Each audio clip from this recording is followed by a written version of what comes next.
Единна народна партия има политическо отношение, има политическо решение, има политическа воля тази операция да се случи, защото ние повече не можем да отстъпваме. Операция Чисти ръце няма алтернатива. Това е процес, който трябва да се случи в България и който забави стартирането си с може би около 10 години поне.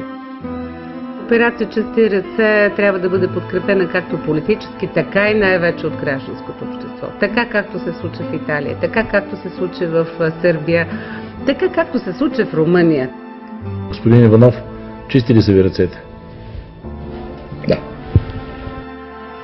България има нужда от добро управление, от модерно управление, прозрачно управление, особено на средствата и истински волеви премиер, който да се бори с мафията и да започне една кампания Чисти ръце.